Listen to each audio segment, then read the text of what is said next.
Hey everybody, it's Nolly here, and I'm really excited yet again because I'm here to announce the arrival of a brand new GGD drum library. And it's been a long time since we released a drum library that was not a one-kit wonder, so we wanted to make sure it was something that's a real standout.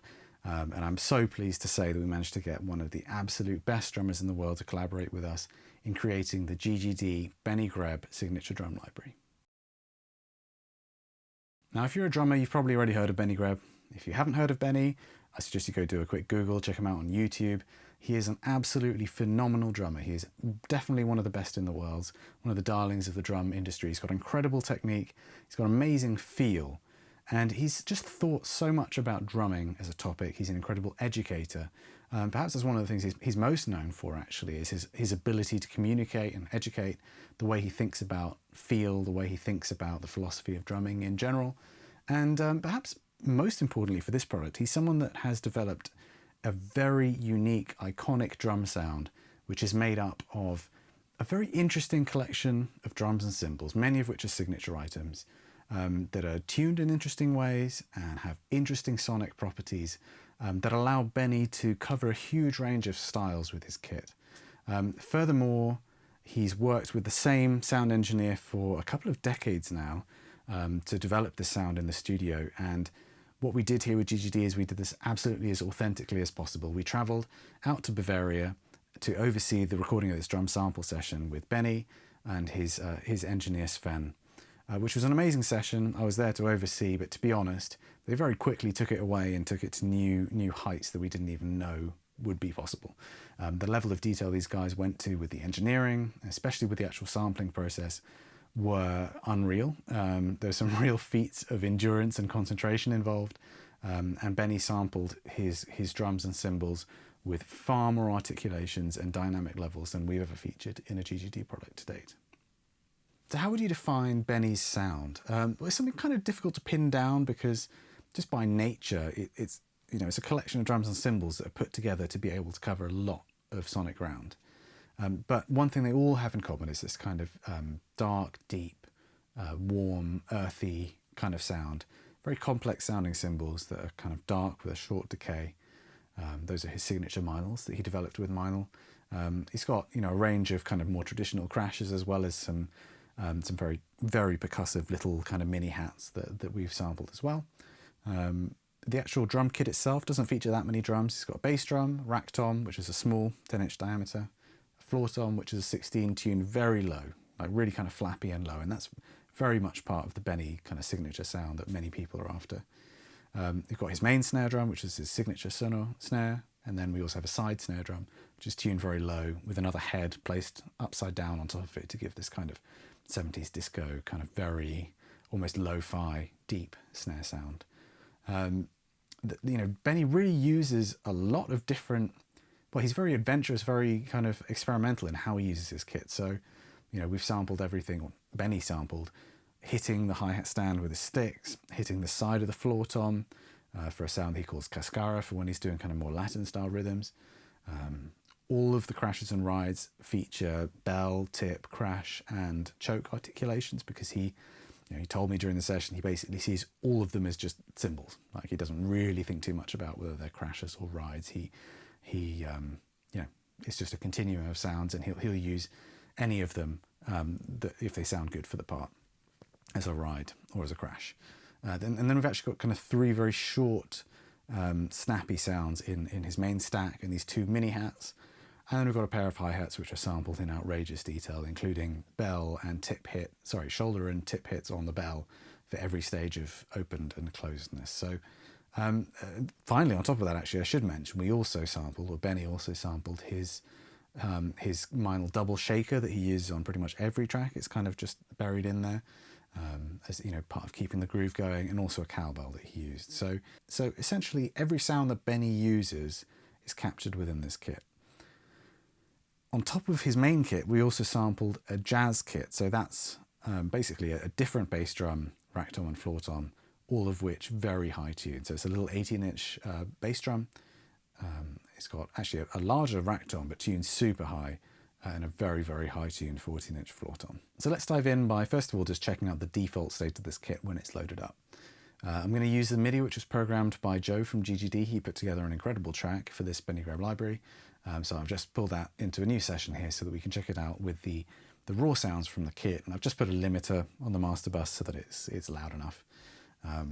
But apart from that, this is just the default sounds as defined by Sven, Benny's engineer, for this drum kit. It's got the high-tuned dry snare drum and the kind of default array of cymbals and drums. So here's how it sounds.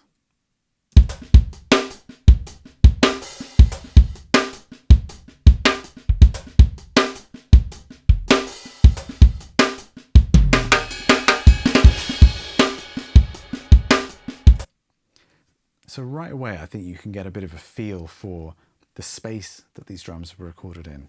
So Sven's studio is an old converted barn, and if you actually watch the behind the scenes video that we've released, you'll be able to see a bit of footage of Benny and Sven working in there. It's quite I'd say it's kind of a medium-sized room, really nice high ceiling, but Benny likes the room to be treated in such a way that it's quite dry. So there's some curtains that they pull across behind the kit, there's some gobos that they put around the kit, and in general, the room feels quite kind of intimate. There is an ambience. There's a kind of nice feeling of space around it, but it's not a kind of big John Bonham style decay. And I think on a groove like the one you just heard, you can really pick that out. You can also hear kind of the woodiness of that snare drum. That's a very key feature of Benny's sound. You heard the floor tom being used there, and you mostly heard the hats and the mini hats being used in a kind of creative way. Let's maybe go to a part which is quite a lot noisier within this song, where it involves crashing on both the ride, which is the kind of cymbal right in front of Benny, and then his crash ride, which is all the way over to the right. This kind of exemplifies the dynamic range that this kit is capable of.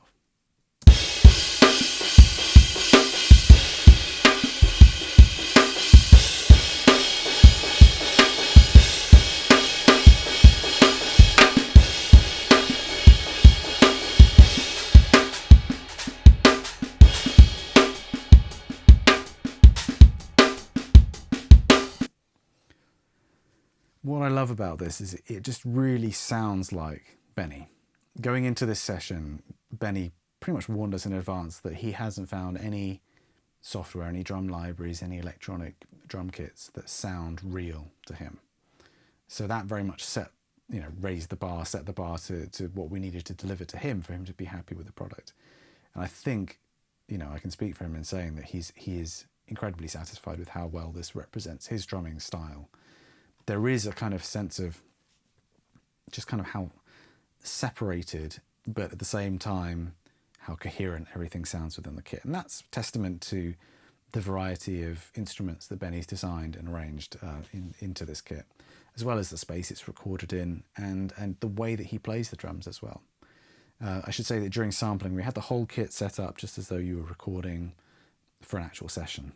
It's not the kind of thing where the drums are set up separately and recorded separately and then kind of just put together in after the fact in post. So there is this kind of healthy cross-talk between the drums. So when you hear the rack tom, you can hear the snare wires buzzing. In many different ways you can kind of hear the kit interacting. That exact point I just made about the rack tom kind of making the snare wires buzz meant that in order to be able to satisfy Benny's desire to be able to hear all of the snare drums without the wires on as well as with the wires, that actually meant that we had to record the toms and the kick drum twice over, because we needed to record them without the wires on and with the wires on, so that when you as a user can select the wires off version of a snare, you don't still hear the snare wire buzz coming through as you hear the rack tom being hit, or vice versa. If we just went with keeping the wires off for sampling the kick and toms, it would mean that you just kind of lose that sense of real kit cohesion that you get from the way the wires buzz sympathetically. So let's dive a little bit deeper into some of the kit pieces which we've got sampled here. So something I should say is that Benny is someone who doesn't treat gear lightly. He's somebody that really cares about the specific instruments that are in his possession. The cymbal set which were sampled here are his cymbal set. He doesn't have loads of his signature Meinl cymbals lying around at home. He has this one set, which was the set he got when it was kind of signed off and they were the official, the official release of his signature cymbals. And he's played them for years and years and years. He's never broken them. He's treated them with a lot of care. He's flown around the world with him. These are the actual cymbals that you've heard Benny play on all of his recordings. I mean, whenever possible, in all of his live performances as well. So there's something quite special about that, I think, and not that many people are quite so careful and, you know, and kind of into the individual character of every instrument they own. So his standard setup is the 14-inch hi-hats, the left 18-inch crash, the right 18-inch crash, they're two different weights, his 20-inch ride, the 22-inch crash ride, which also actually has rivets in it. He's got his stack, which has the ching ring, like the little kind of tambourine, little tambourine attachment on it. And then the two sets of mini hats. So while Benny pretty much uses the same cymbal set for everything, there are a couple of options, you know, depending on what he's doing. So as a default, we've got his left crash set up as a crash. But what Benny does actually a lot of the time is he stacks his crash on top of another cymbal to get this kind of shortened kind of stack sound. It's quite different to the main stack. And that we've put as the secondary option, even though it's probably the option that Benny uses more on his actual kit. And that's just so that you kind of have a more traditional two crash setup. But let's check out how that sounds as a stack.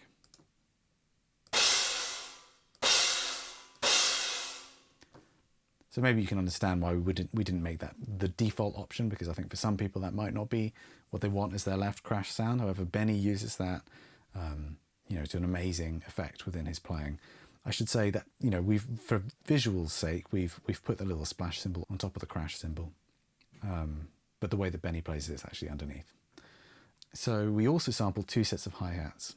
In addition to the 14-inch, which is his main set of hats, we also sampled the 16-inch hats, which are a much deeper and kind of more earthy vibe. So these are the 14s, and these are the 16s.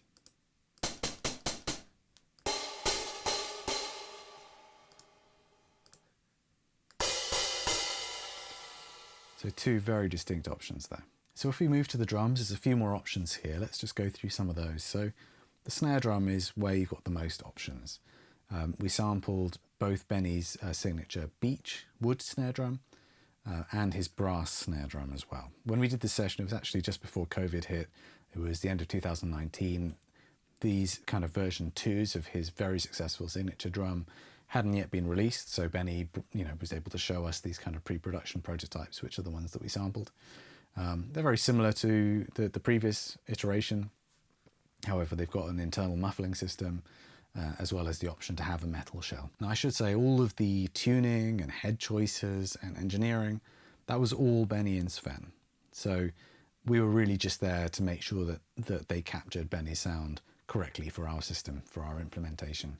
And Benny mainly uses his beech snare drum, so that's the one that features the most tunings. We've got 3 tunings of the beech drum and 1 of the brass snare. And then, as I mentioned before, they're the same snares, the same tuning, just with the snare wires off, which means that you then hear different tom and kick samples that don't trigger any snare buzz when they're hit. So the one that you heard first is the high and dry tuning.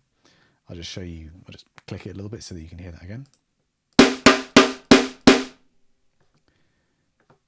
Now, there's actually a lot of different snare articulations here. So we've got the main hit, which is actually, it moves from center hits to rim shots at the very highest level. So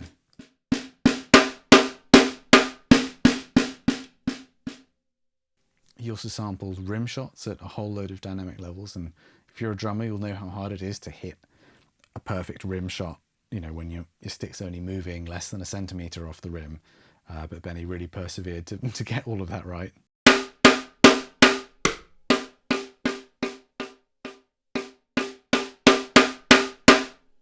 So on top of the main articulations, we also have finger taps, we've got a cross stick, we've got roughs, and also an edge rim shot, which can be cool for just different sounding articulations. Benny uses that to great effect within his own playing, so I'll show you some of those sounds.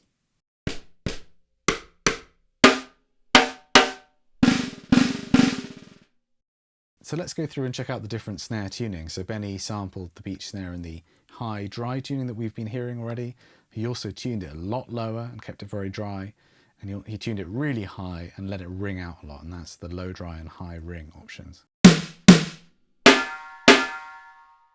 Benny then also sampled his brass snare, which he tuned in a kind of mid tuning with a medium amount of ring. This is just a great sounding rock snare sound.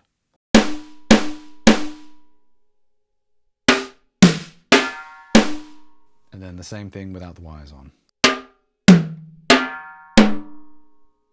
So that's the snare drums. The side snare, there's no options there, but it's just this great sound that's a very interesting complement to the main snare sound. So let's check out the kick drum. Benny plays a 20-inch diameter kick drum, which I don't think we've ever featured a 20 on any GGD sample libraries to date. So that's something new for this library. It's tuned for this kind of just really kind of punchy low end. It's definitely not like a super metal clicky drum, but you could EQ it to get all manner of kind of different types of attack out of it. So he both sampled it as he usually sets it up for playing, which would sound like this. And then he also sampled it using a towel to muffle the batter head, which is a little trick he uses to get a kind of more vintage sounding bass drum sound.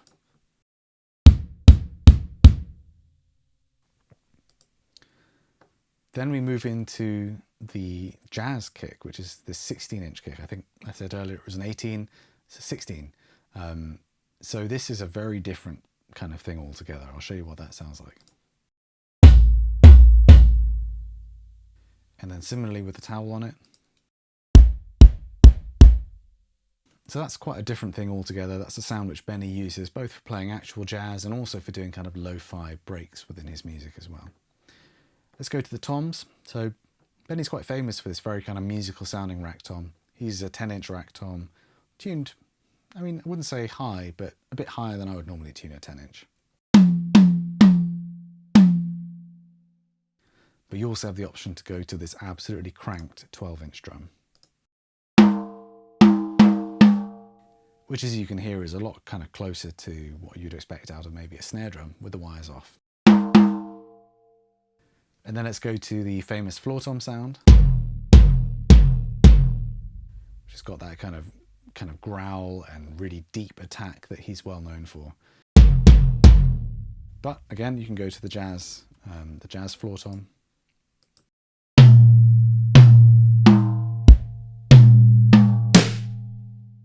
So in addition to these kit pieces, as I mentioned, there's also a couple of percussion elements. We've got the Meinl double shaker, and we've got the cowbell, and there's also stick clicks.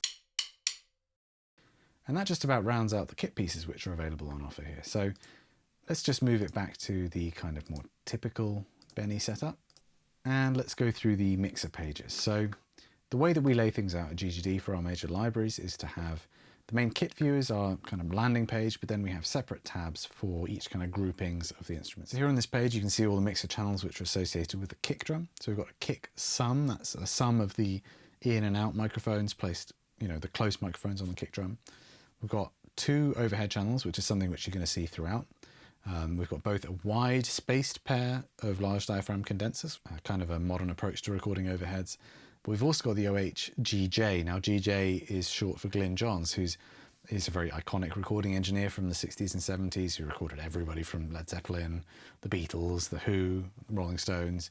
He had a way of recording a drum kit using 3 channels actually back in the day, but the key part of it was this positioning that he did with 2 different microphones. One of them was directly above the drummer, kind of looking down at the snare drum, and the other one came in from the side, across from the floor tom.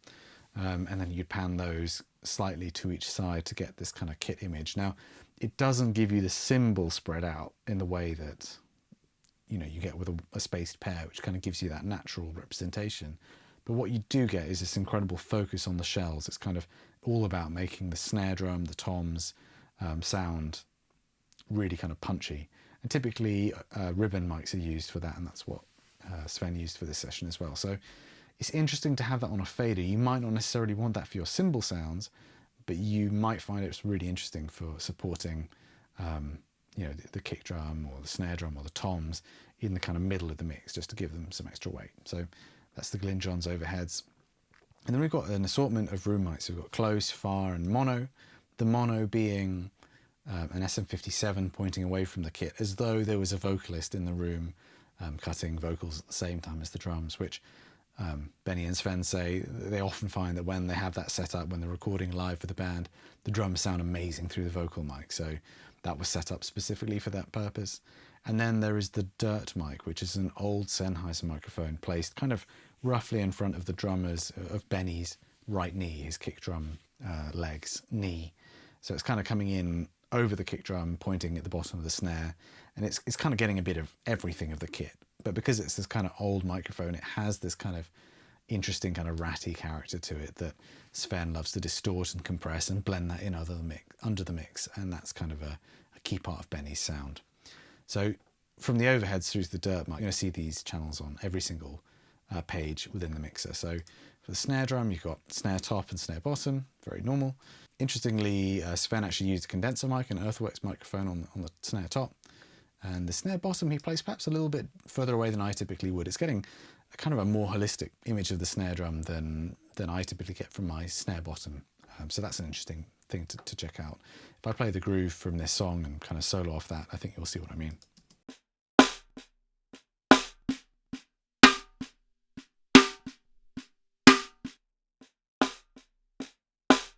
And actually something that surprised me during the session was how loose Benny kept his snare wires. That's kind of part of his snare sound.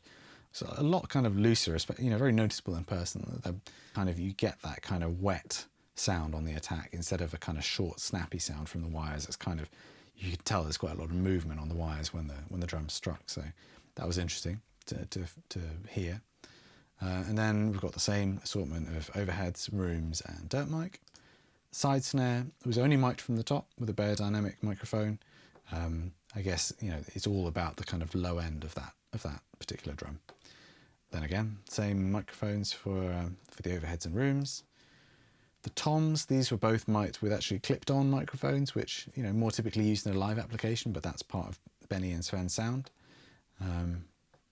The cymbals, there were close mics placed on the hi-hats and the ride, and then, you know, you've got the rest of the microphones as we've discussed already. So let's talk for a second now about the turbo feature. Now that's something which we've implemented in all of our major drum libraries, barring the very first release we did. And it's basically bringing on this real-time processing going on under the hood within Kontakt to sculpt the sounds, add some EQ, compression, basically different treatment on every microphone that's defined by the mix engineer, in this case by Sven, to be able to take the raw sounds and make them sound a lot more like a kind of finished, polished drum sound. Now Sven and Benny wanted the user to be able to go a bit, kind of push a bit further past than what they typically would with the turbo control. So you can see for this preset, the default preset, and many of them you'll see the turbo knob over here and then the green bar here, which represents the amount of turbo from 0 to 100%. It's not at maximum. However, what I can do is link together all of these channels. If I solo them all and hit play on this track and then gradually take the turbo from 0 up to 100%, I think you'll hear just how much of a drastic difference it makes.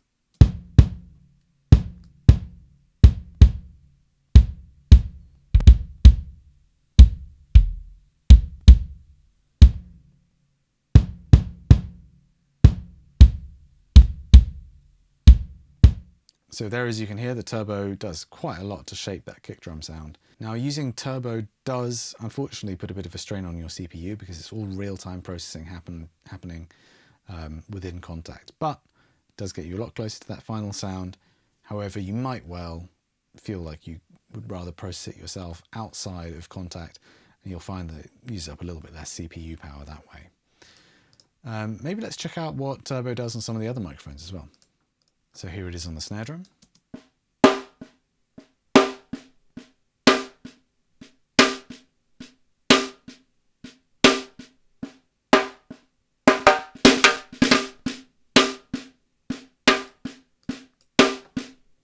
So that really brings out a lot of extra attack and presence within the snare drum. And similarly, you'll find it has quite a drastic effect on the sounds across the board within this library. So in addition to the turbo, there's a few more things that you can play with. There is an envelope filter, which you can put on any individual channel. That's allowing you to adjust the attack, the hold time and the decay on any microphone. There's a pitch shifting control, which again, on any microphone, you can pitch up or down quite a way. There's also a reverb, which you can send any microphone to. So if we check it out on, for example, the snare top, this is what it sounds like.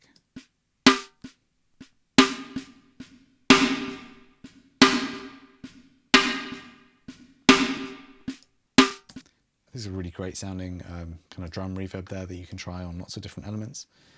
And that just about rounds out the feature set within this plugin. So here on the settings page, you've got access to all of the mapping kind of features. So you can see all of the articulations and you can decide which notes are going to trigger each of those.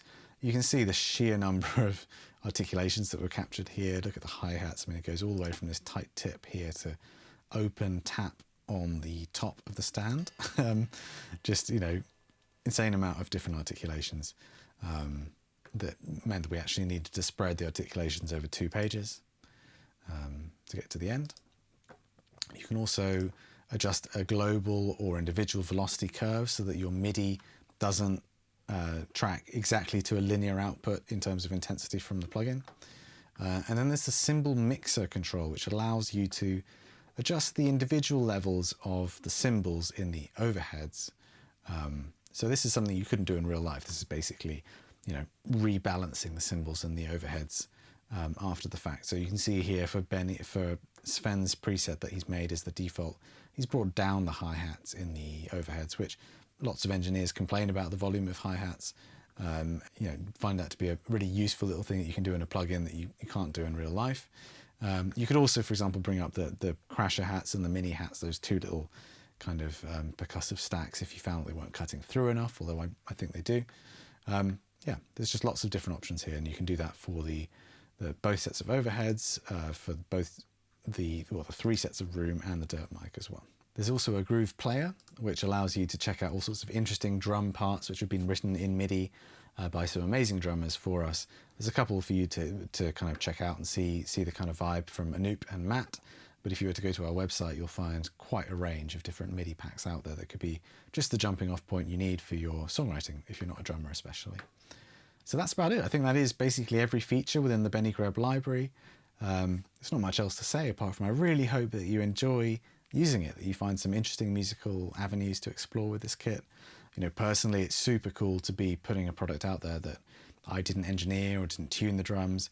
It was a very enlightening process, you know, an experience to go and watch Benny and Sven working together and see how Benny achieves the sounds that he does and how Sven captures them.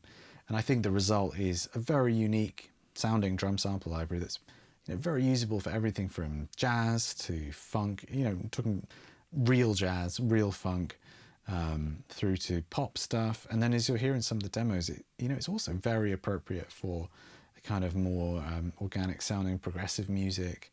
It's just going to be fascinating to see what kind of music you guys come up with writing with the Benny Greb library. I know Benny himself is also really excited to see what kind of stuff people come up with using his drum kit sound. And I just, yeah, really look forward to hearing any music that's made with this kit, and I hope it serves you well. So thank you so much for watching all of this video. If you want to check out any more information about this kit, hear some of the sound clips, easily link to some of the other video content about it, then head over to getgooddrums.com.